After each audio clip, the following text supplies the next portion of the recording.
demi Tuhan yang aku berada dalam genggamannya, ya. Laulam tutnibu. Tapi ini jangan disalahpahami, ya. Laulam tutnibu, jika saja kalian tidak lagi melakukan dosa. Coba perhatikan. Kalimatnya begitu.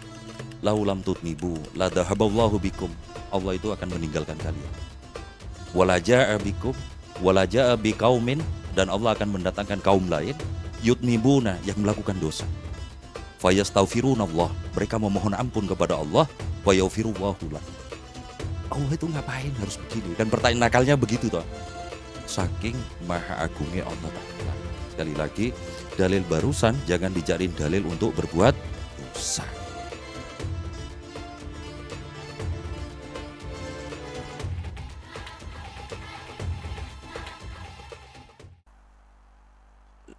Saya menemukan banyak keterangan ya, termasuk di dalamnya dari Al-Quran itu tentang pertanyaan besar di kepala saya itu gini. Tapi pertanyaan ini bukan pertanyaan skeptis atau sak wasangka ya, enggak ya.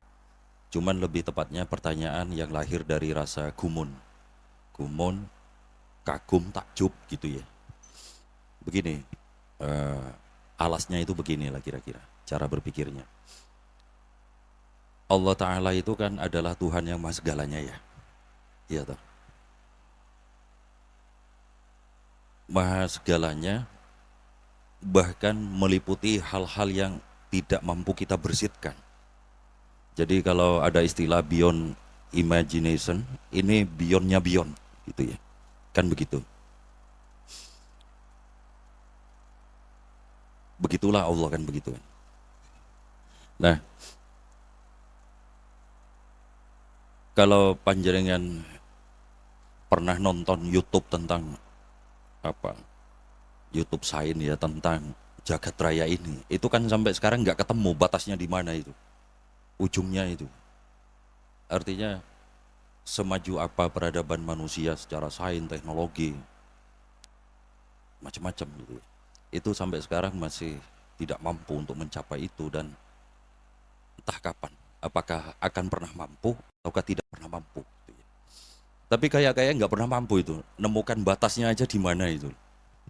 Kan kalau ngebayangin, ini cara tangkap saya sederhana yang saya nggak ahli ya di sains ya, tapi sedikit-sedikit karena YouTube itu ya, baru kayak YouTube ada ternyata.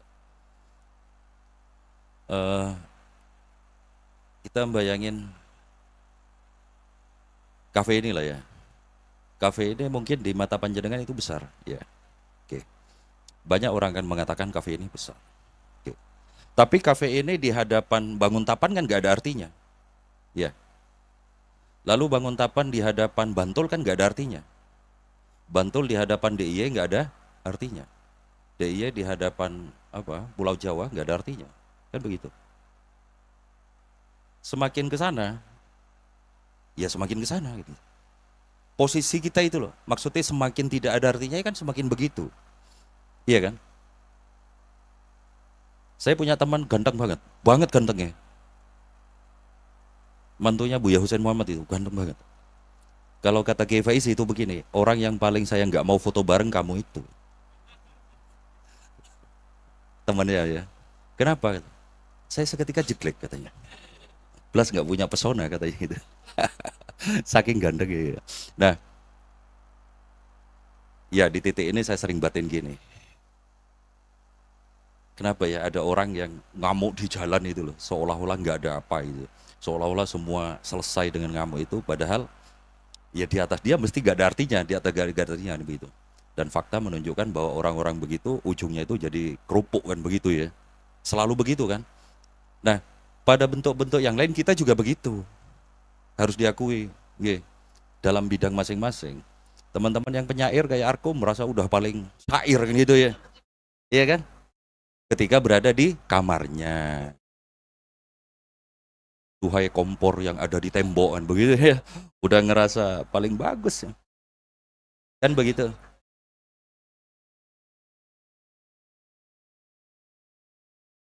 Tuh ada teman saya, Alvin ya, Mas Hurba. Aku adalah penghapus perihmu. Tak guyone itu, masalah lapar ya ora iso nggo puisi. Tetep kudu nasi padang. Oke. Poin saya adalah gitu. Ternyata apa yang kita bayangin besar, bermakna, penting, esensial, berpengaruh, itu kalau diseret sedikit aja itu udah nggak ada. Ya, kita lanjutin ya. Lalu bumi itu di mana posisinya gitu. Nah, jadi kalau ngelihat YouTube itu mulanya besar-besar ya, lama-lama jadi pasir. Pasir itu lama-lama nggak kelihatan bahwa apa yang disebut dengan galaksi itu nggak cuma 2 biji, tetapi juga ada miliaran galaksi gitu loh. Lalu Darus itu di mana gitu ya. Makanya kan ada quote Darus ini kan ahli quote ya. Tapi apa nama TikToknya? Ruang pulang ya. Itu followernya luar biasa. Asalkan nggak tahu Darus. Nek tahu Darus itu langsung unfollow semua itu. Oke, eh, kalau diungkapkan dengan quote yang bijak itu gini, aku adalah dunia bagi seseorang, tetapi aku bukan siapa-siapa bagi dunia, kan begitu ya. Jadi maksudnya, saya misalnya berharga buat istri gitu ya, istri berharga buat saya berharga buat anak, tapi buat orang lain enggak, gitu. Enggak. Jadi jangan terlalu merasa berharga gitu. Biasa-biasa aja gitu. Jangan terlalu merasa berharga. Saya sering bercanda sama anak-anak kafe itu ya. Ya sampean kan hormat-hormat sama aku karena kerja sama aku aja. Coba kalau keluar mungkin ngelek-ngelek malah ya. Iya begitu. Karena sekarang aku duniamu tapi besok emboh gitu. Oke teman-teman. Poinnya adalah Allah yang maha kuasa seperti itu ya, yang kita beyond-beyond betul itu tanda petik itu gini, ini mungkin ungkapannya agak nakal ya. Sampai Allah di Al-Quran memfirmankan begini, Nabi ibadi anni anal ghafurur rahim.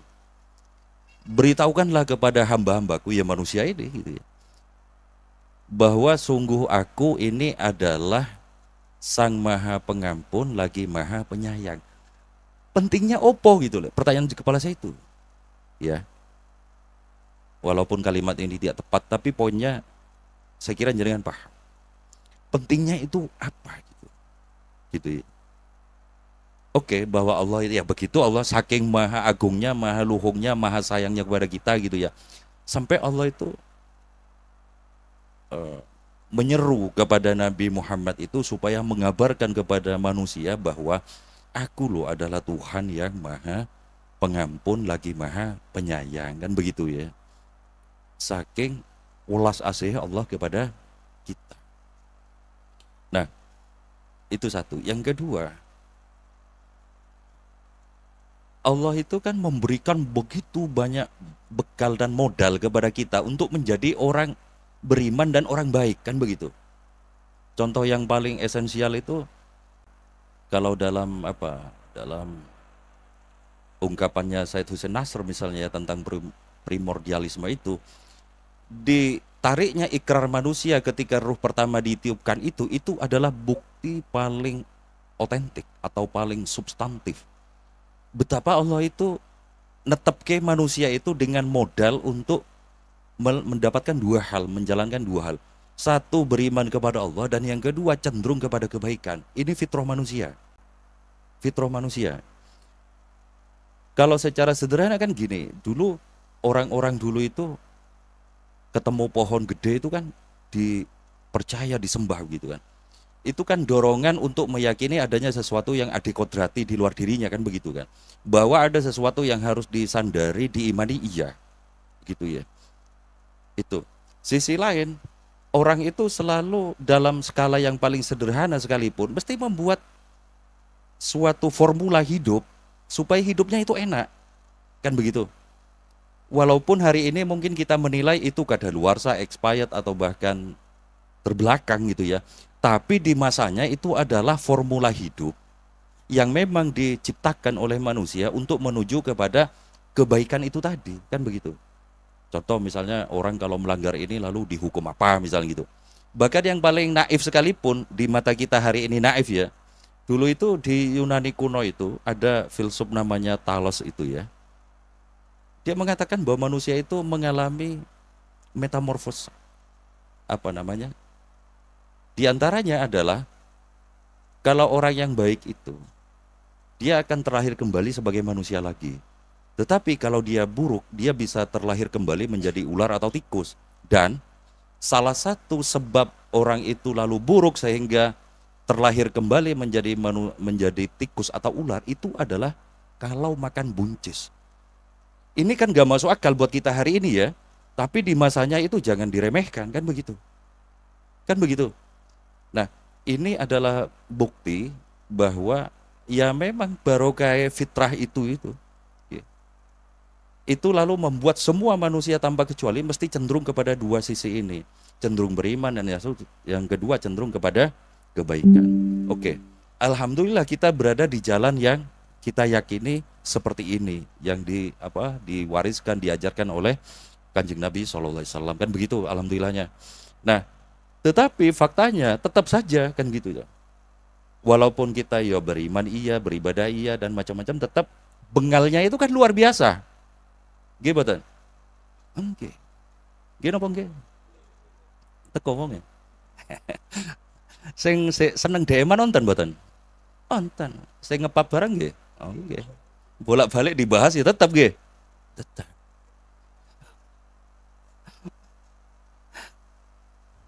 Iya begitu. Itu baru satu contoh. Kalau di weather itu kok rasanya apa ya, kayak kalau Jokwin bilang gini, baru saja mau menderita kok sudah harus berbahagia lagi. Kalau kita itu gini, baru saja berbuat salah kok mau berbuat salah lagi. Jadi berbuat salah itu dari bangun tidur sampai tidur lagi. Nggih. Nggih mboten? Perhatikan, walaupun kula panjenengan sedang sholat, nggih. Itu gini, di UMY itu, nggih, basa-basi UMY ya. Berkali-kali saya sholat maghrib di sana. Dan sengaja saya ngatur ke orang untuk ngimami. Ya. Cara baca mereka bagus ya, tapi nggak NU banget. Nggih, mboten? Nggih. Alhamdulillah gitu ya. Aku auto batin itu loh. Alah sini. Coba batin gini kan nggak bener gitu. Harus diakui begitu, tapi jenengan juga pasti gitu. Pasti. Atau kalau lagi tak imami bacane rada dawa kan mesti ngeluh, nggih mboten? Nggih napa nggih? Oh nggih. Nggih mesti pun nggih mawon. Kan begitu ya. Itu di saat kita sedang ibadah, ya. Coba bayangin di saat kita tidak sedang ibadah. Rebahan, kuota maksimal, oke. Kamar dikunci, ono losen. Ah. Nggih mboten? Iya begitu kita itu. Nggih mboten? Iya gitu. Makanya kalau diurut itu, ya kayaknya dari melek sampai tidur lagi itu dosa tok. Nggih mboten? Salah tok ya. Tapi perhatikan bagaimana Allah itu yang maha kuasa tadi itu udah netep kayak macam-macam modal. Allah itu firman begini di Al-Quran itu. Wastaghfirillah. Mohonlah ampun kepada Allah. Innahu kana ghafurur rahima. Sungguh Allah itu adalah Tuhan yang maha pengampun lagi maha penyayang. Jadi satu. Yang kedua, wa may ya'mal su'an, siapa yang berbuat buruk, au yudlim nafsahu, atau dalim kepada dirinya sendiri, bermaksiat berdosa ngoten nggih. Summa yastaghfirillah, lalu memohon ampun kepada Allah. Nggih. Summa yastaghfirillah, lalu memohon ampun kepada Allah. Maka Allah itu mengampuni orang itu. Gitu ya. Bahkan ada keterangan bahwa terbuka pintu atau peluang Allah itu mengampuni di saat kita belum mohon ampun. Terbuka seperti itu gitu. Kembali ke pertanyaan awal tadi, ini ngopo itu. Signifikasinya apa? Relate-nya apa? Kan nggak relate blas. Nggak relate blas toh. Sehingga teman-teman, saya kira menjadi sungguh-sungguh sangat rasional, masuk akal dan mendasar betul betapa selamat kita itu dunia akhirat itu benar-benar bergone barokah peparinge Allah Ta'ala. Karena ridhonya Allah, karena rahmati Allah. Bukan karena kita kok lalu pas lagi rajin apa gitu ya, bahwa itu iya gitu. Tapi bukan itu. Karena kalau dipikir-pikir ya balik tadi itu, coba jenengan angen-angen gitu ya. Umpama nggak ada saya kan nggak apa-apa toh. Dunia ini ya, nggak usah dunia lah. Jenengan umpama nggak ada jenengan kan nggak apa-apa toh. Iya kan?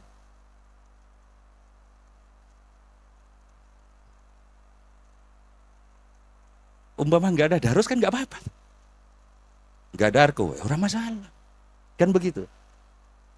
Tapi sayangnya Allah, rahmatnya Allah itu lalu diciptakan begini. Sehingga kita itu lalu bisa ngalami ya, nasi Padang enak banget ternyata gitu ya. Iya toh, ternyata ngobrol sama teman itu ngobrol yang baik itu enak gitu ya. Ternyata begini enak, ternyata ya. Ternyata menikah itu enak gitu. Kandani kok milih ranikah piye karepe. Dan sebagainya. Maka teman-teman, ini apa? Formula seperti yang saya jabarkan itu, saya kira itu memiliki berbagai makna mendasar bagi hidup kita.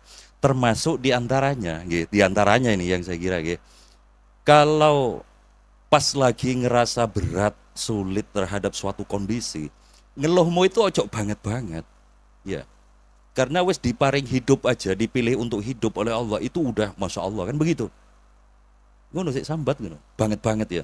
Yo ngeluh-ngeluh yang moderat gitu loh. Ngeluh-ngeluh yang ya moderat lah. Nggih. Jangan banget-banget. Sebaliknya, kalau pas lagi keparingan sesuatu, rezeki apa, posisi macam-macam, jangan banget-banget bangga-bangga sombong-sombong itu loh. Ya, karena itu juga murni peparingnya Allah Ta'ala. Saya bercanda sama Darus, follower Darus kan luar biasa itu di TikTok tuh. Iki bukumu tidak relate dengan followermu. Penjualannya ya. Tapi itu kan bahasa bercanda ya. Ya sekedar ngeleng-ngeleng kayak gitu loh ya, bahwa jangan kok sok-sokan. Mentang-mentang punya follower TikTok banyak, kemelintir, ya, ora, rasa begitu. Gitu. Dan seterusnya, saudara. Itu diantaranya. Mungkin yang lain yang bisa kita tambahkan tuh begini. Iya ya bener ya, bahwa ternyata termasuk yang barusan dilalah kok ya dituturkan oleh Kak Kus itu, di saat kita itu bisa ngibadah macam-macam itu benar-benar peparingi Allah Ta'ala. Bukan kok karena hati kita bersih suci apa ya. Kan begitu di Al-Quran itu. Walaula fadlullahi alaikum warahmatuhu mazaka minkum min ahadin abada. Walakinallaha yuzakki mayyasha. Jika bukan karena peparing Allah Ta'ala, maka tidak akan ada satu orang pun dari kalian itu yang tersucikan. Walakinallaha yuzakki mayyasha. Tetapi Allah itu mensucikan, yang membimbing kita untuk beriman, bertakwa, gelem sholat dan macam-macam gitu ya. Bertambah baik, bertambah ngibadah dan segala macam. Yuzaki mayasya, Allah itu mensucikan orang-orang yang dikehendakinya, kira-kira begitu. Nah, seluruh keterangan ini teman-teman kiranya cukup lah menurutku sebagai apa ya, kayak pegangan ya filosofis lah sebutlah begitu, agar ngelakoni hidup ini nggak over gitu ya, nggak over ya, ya nikmat-nikmat lah gitu ya, enak-enak gitu, tapi jangan over. Berderajat tertentu iya ya. Kadang ngalami susah, biasa kan gitu ya. Dagangan kadang payu, yo kadang rapayu kan biasa aja tuh. Biasa. Ketika begitu ya mbok, begitu itu loh. Noleh ya kepada hal yang lebih besar. Ketika keparingan sesuatu nilai besar gitu ya mbok noleh ke yang lebih besar lagi. Dalam konsep-konsep seperti ini. Gitu. Ini teman-teman kalau diuraikan banyak betul. Hasanahnya di dalam Al-Quran. Termasuk, kalau tambah satu hal kok kesupen. Kanjeng Nabi dawuh begini, ini pendek aja. Walladzi nafsi biyadih, demi Tuhan yang aku berada dalam genggamannya, ya. Laulam tutnibu. Tapi ini jangan disalahpahami ya. Laulam tutnibu, jika saja kalian tidak lagi melakukan dosa. Coba perhatikan. Kalimatnya begitu. Laulam tutnibu, la dhahaballahu bikum. Allah itu akan meninggalkan kalian. Wala jaa bikum, wala jaa biqaumin, dan Allah akan mendatangkan kaum lain yutnibuna, yang melakukan dosa. Fayastaghfirunallah, mereka memohon ampun kepada Allah, fayaghfirullahu lah. Allah itu ngapain harus begini? Kan pertanyaan nakalnya begitu toh. Saking maha agungnya Allah Ta'ala. Sekali lagi, dalil barusan jangan dijadiin dalil untuk berbuat dosa. Tetapi lebih tepatnya bahwa betapa Allah itu benar-benar maha rahmat kepada kita semua. Walaupun kita yo sing ngono kuwi lah nggih. Nggih, semoga terus keparingan tambah apik lah ngoten nggih. Kurang lebihnya mohon maaf, walafu minkum. Wassalamualaikum warahmatullahi wabarakatuh.